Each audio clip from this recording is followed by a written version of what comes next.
Innal hamdalillah nasta'inuhu wa nastaghfiruh wa nu'minu bihi wa natawakkalu alayhi wa na'udzu bihi min shururi anfusina min sayyiati a'malina man yahdihillahu fala mudilla lahu wa man yudlil fala hadiya lahu. Asyhadu an la ilaha illallah wahdahu la syarika lah wa asyhadu anna sayyidana maulana Muhammadan abduhu wa rasuluh. Allahumma salli wa sallim wa barik alaihi wa ala alihi wa ashabihi wa tabi'ina lahum ila yaumil qiyamah, amma ba'd.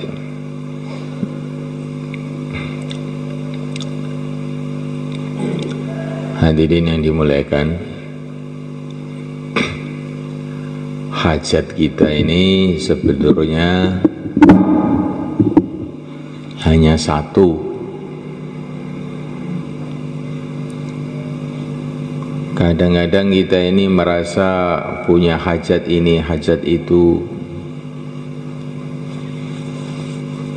Sebetulnya hajat kita ini cuma satu. Apakah itu? Hajat kita itu adalah pertolongan Allah Subhanahu wa ta'ala.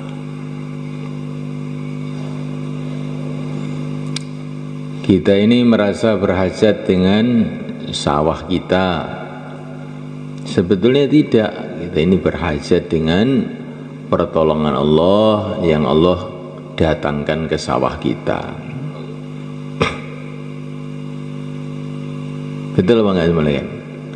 Kalau Allah tidak mendatangkan pertolongannya, kita akan celaka di sawah kita itu. Sawah kita tidak akan mendatangkan hasil. Kalaupun ada hasilnya, kalau enggak ditolong oleh Allah, juga hasilnya tidak akan mendatangkan kebaikan.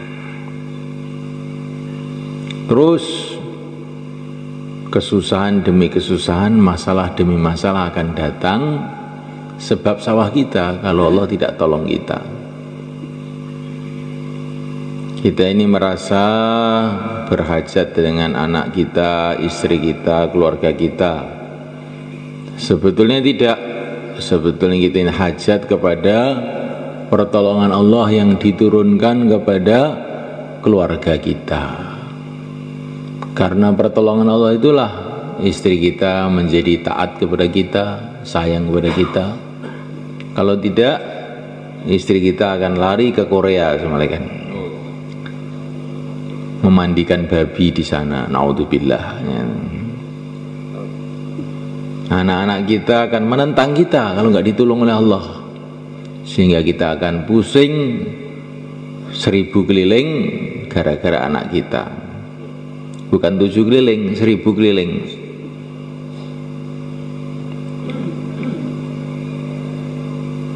Kita ini merasa berhajat kepada dunia, kepada harta. Hakikatnya tidak. Berhajat dengan pertolongan Allah yang Allah datangkan kepada harta kita. Kalau Allah tidak tolong kita, walaupun kita punya harta kita akan menjadi sebab kesusahan kita, malapetaka buat kita. Ada orang punya pikiran, kalau saya punya harta nanti saya akan bahagia. Belum tentu. Banyak orang yang celaka sebab hartanya. Ada orang yang punya pikiran, kalau saya punya teknologi maka akan bahagia. Sekarang di mana-mana orang dibunuh, beribu-ribu orang di mana-mana seluruh dunia gara-gara teknologi itu. Seumpama tidak ada teknologi kelihatannya lebih baik. Nah, mulaikan Allah SWT, hajat kita yang sebenarnya adalah hanya satu, pertolongan Allah SWT. Nah, kita ini pergi ke sawah, harapan kita kepada Allah. jangan kepada sawah. Harapan kita kepada Allah yang mendatangkan kebaikan di sawah kita, yang mendatangkan airnya, yang menumbuhkan tumbuh-tumbuhannya, yang akan memberkati hasilnya. Maka kita masuk ladang, doanya Masya Allah, la quwata illa billah. Semua terjadi dengan kehendak Allah. Tidak ada usaha, tidak ada kekuatan tanpa Allah. Begitu juga kalau kita ke pasar, diajari oleh Nabi masuk pasar, harapannya kepada Allah.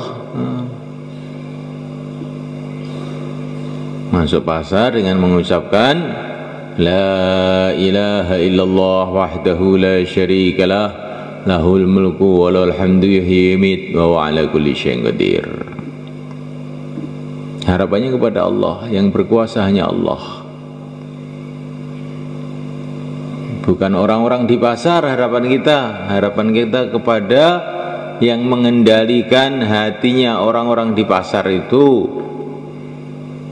Harapan kita kepada Allah, bukan kepada manusia, kepada yang menciptakan manusia, bukan kepada dunia, tetapi kepada yang menciptakan dunia, bukan kepada raja-raja, tapi yang menciptakan raja-raja.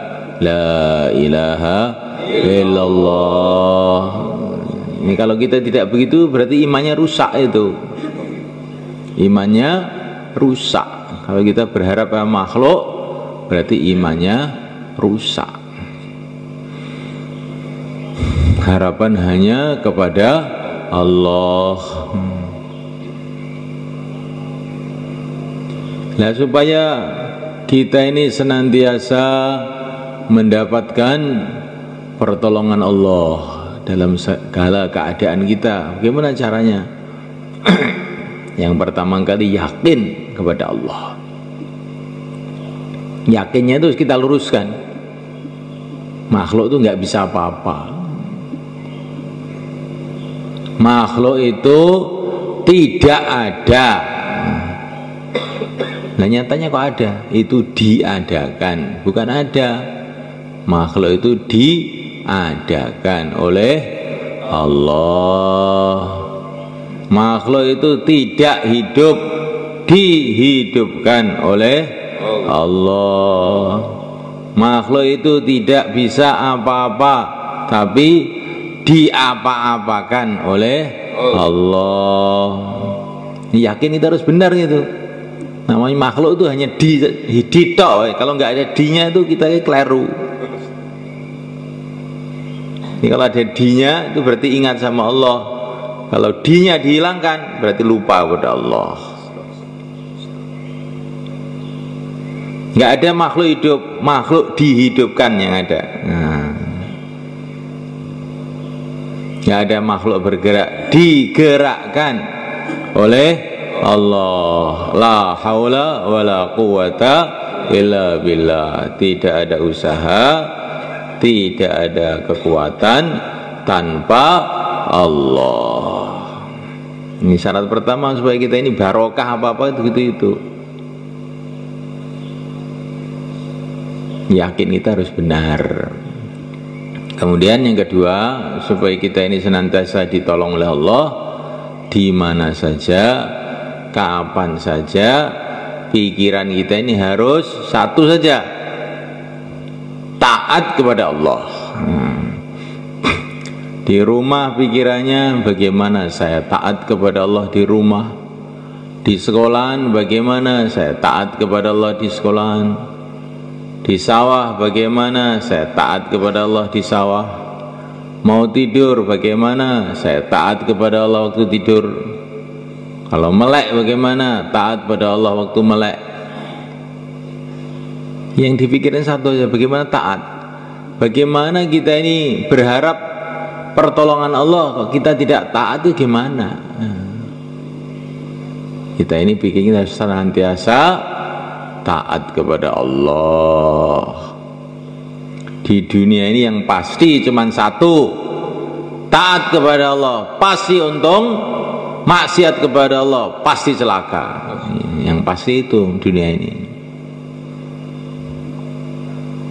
Taat kepada Allah, penguasa alam semesta ini, yang maha kaya, yang maha perkasa, yang maha agung, yang maha suci, yang maha rahman, yang maha rahim, pasti untung.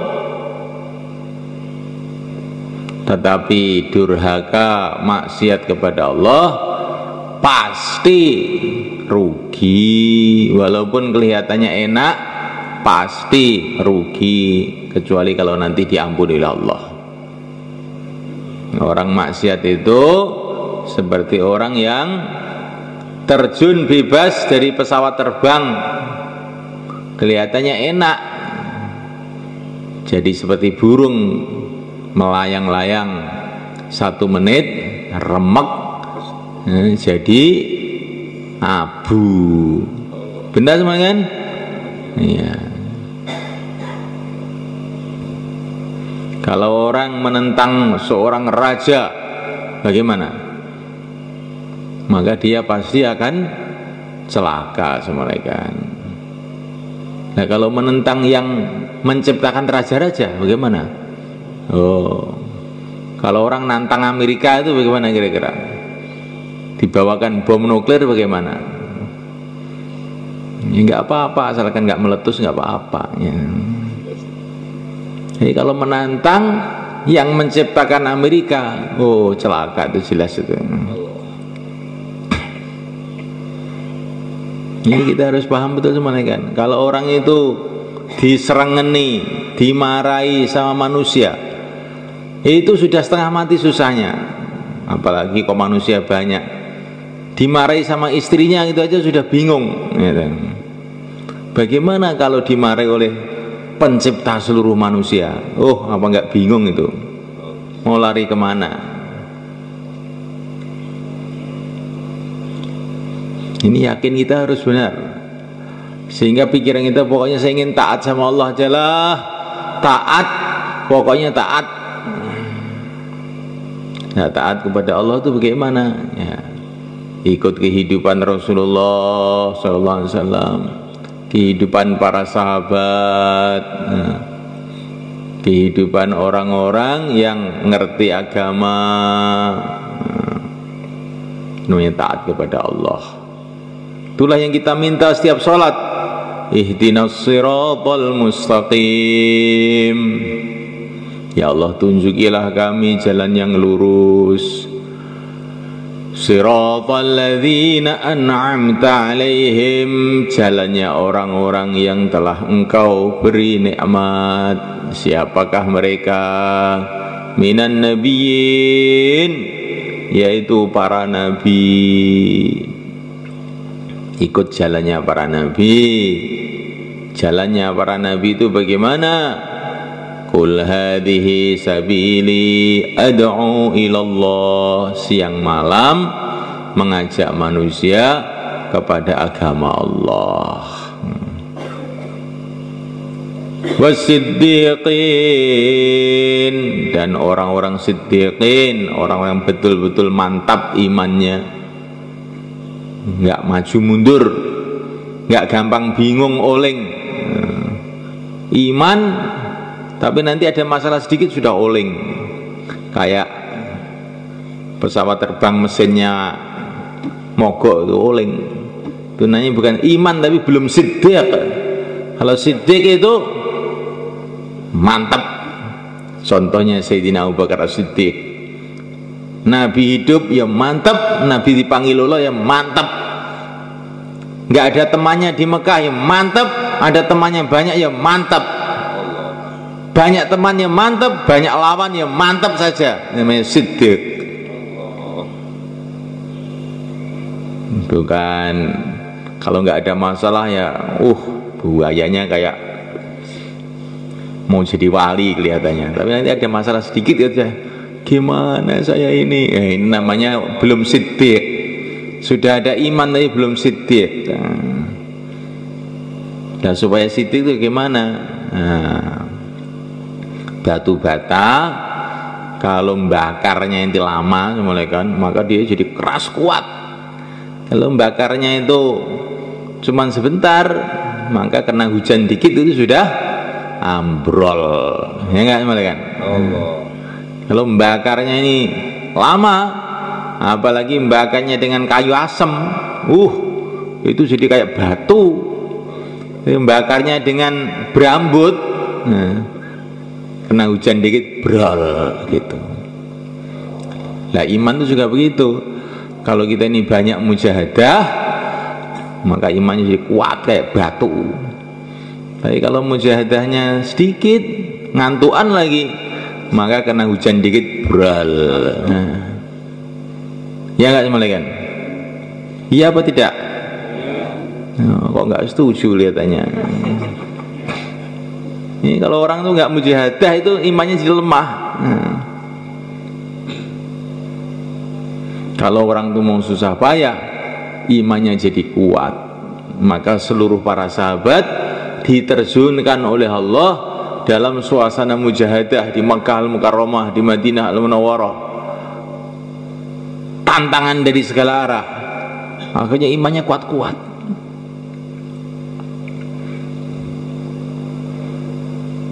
Yang pertama yakin pada Allah, yang kedua senantiasa taat kepada Allah.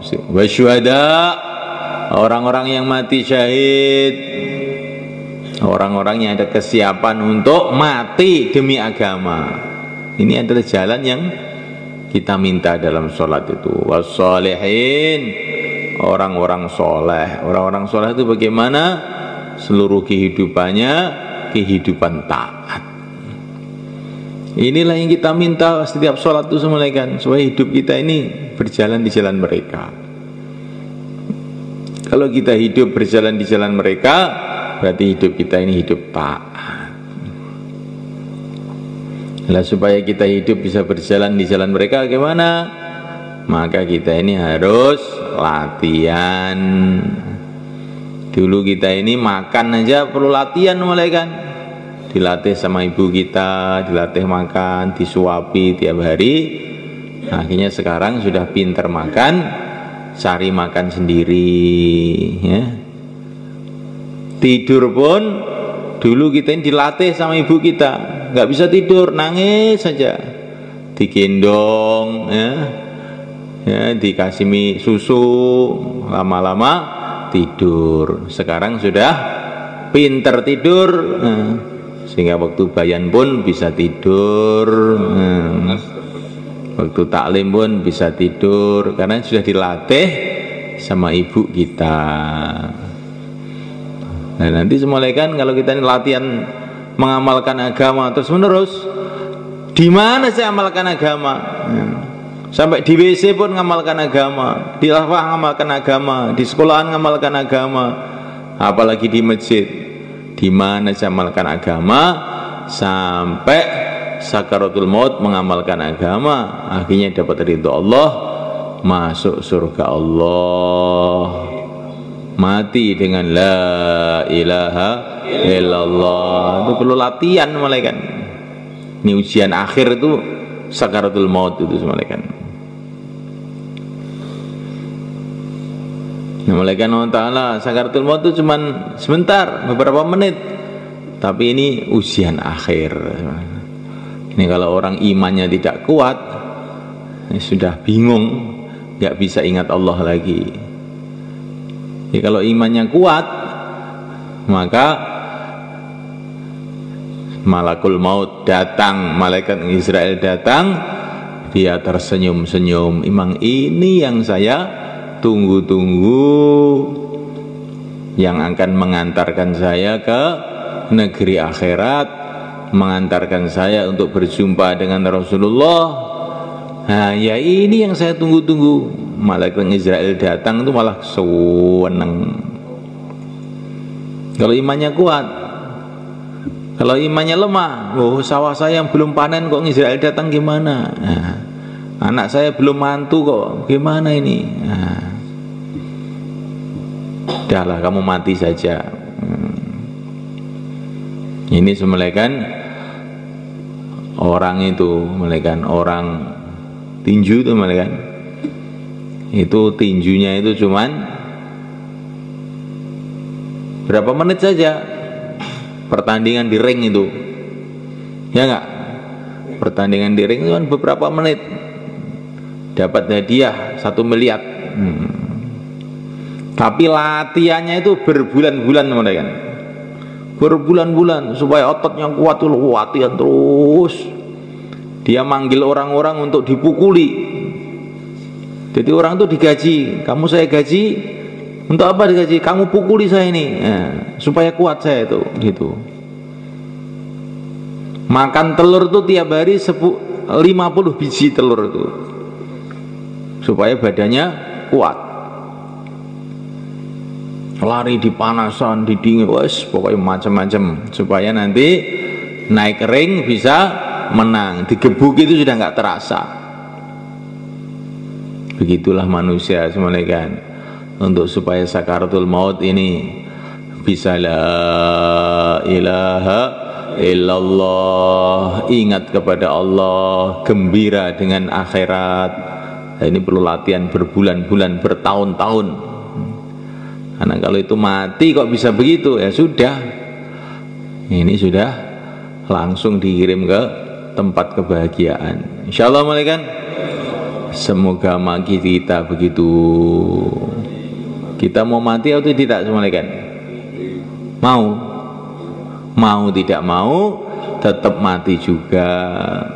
Maka yang penting bagaimana mati di dalam ridho Allah. Syekh Namul Hasan rahimahullah kasih nasihat, sibuklah kamu dalam ridho Allah.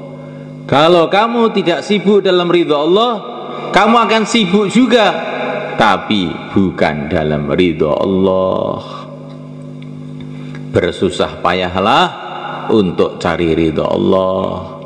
Kalau tidak mau susah payah untuk ridho Allah, kamu akan susah payah juga, tapi bukan untuk ridho Allah.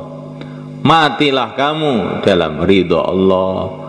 Kalau kamu tidak mau mati dalam ridho Allah, kamu akan mati juga, tapi bukan dalam ridho Allah. Siang malam bangunlah akhirat. Kalau kamu tidak mau, kamu akan kerja juga, tapi bukan bangun akhirat. Akhirnya kita rugi di akhirat. Maka semulakan kita latihan. Maka yang mau latihan 4 bulan, 40 hari, setahun, nah, silakan berdiri ke selatan, termasuk yang mau berapa hari saja, silakan. Yang mau keluar hari ini silakan, silakan. Monggo, semeneng. Insyaallah sedaya niat nggih. Niat apa? Niat apa? Niat keluar, nggih. Selagi sampean cek niat, cek oleh ganjaran. Makanya niat terus nggih. Aja sampai gak niat. Niat dakwah seluruh alam dengan ikhlas, golek ridane Allah mawon.